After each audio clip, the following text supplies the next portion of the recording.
And HealthWorks this morning, a nationally renowned pediatrician and child development specialist who offers the happiest baby on the block and the happiest toddler on the block. Here with us this morning, the author, Dr. Harvey Karp. We're so glad you're with us this morning. What an honor to have you visiting Houston. I'm happy to be here. Well, let's start with those babies. I have heard parents call you a magician because you helped a colicky baby. The parents were getting more sleep. What in the world do parents do to make that happen? Well, the weird thing about babies is when you understand that they're born 3 months too soon, it tells you what you need to do to calm even a colicky baby, which is to imitate the uterus. I mean, no one's going to keep the baby in for 3 more months. I'm not saying you should do that.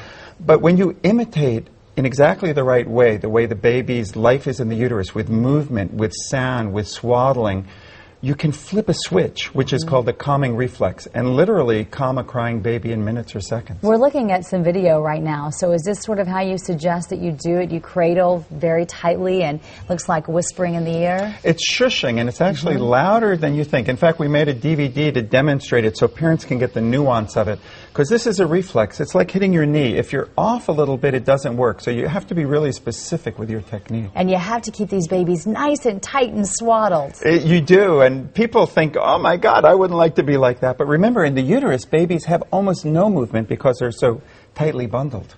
Now let's talk about as these babies get older and become ornery toddlers. I have to admit that you have helped me a lot with my little pumpkin because we were having trouble with I would call it the terrible threes and all those temper tantrums. But I learned that if you make them realize that you get it, you get they're upset about that, that it helps. What are some of your tips? Well, this is the weirdest thing. When kids are happy, we naturally reflect their happiness.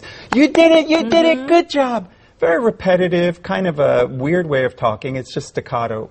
When they're unhappy, we kind of turn into psychiatrists and we say, sweetheart, I know your ice cream fell, but we can get another one. Flat, without emotion. If you just start out by reflecting some of their feeling, you're mad, you want that ice cream. It sounds weird, but it usually works in seconds. It takes a while to get used to it, I have to admit, because at first I felt childish doing it. But when I saw his response to me, and he would look at me like, who are you? How did you start getting me all of a sudden? It was just like something clicked with our communication, and some of the temper tantrums started stopping, which was great. And you actually start this at 8 months of age with a child, and you can, before you get into temper tantrums, you can teach them to be more patient, more cooperative, and more respectful right from the get-go. So you don't have to wait for temper tantrums which is really, to start good. This stuff. So the DVDs are the main way people learn this, and then, of course, there are books that people can read as well. Well, we hope you have a successful stay here in Houston. He's going to be here for a conversation in the park with Dr. Harvey Karp. At Children's Memorial. It's tonight at 6. That's right, Children's Memorial Herman Hospital. That's the Fondren Park Indoor Facility on the 10th floor. For more information, go to myfoxhouston.com and click Seen on TV. So great to talk to you, Dr. Karp. Thanks for helping parents. Thank you very much, Melissa.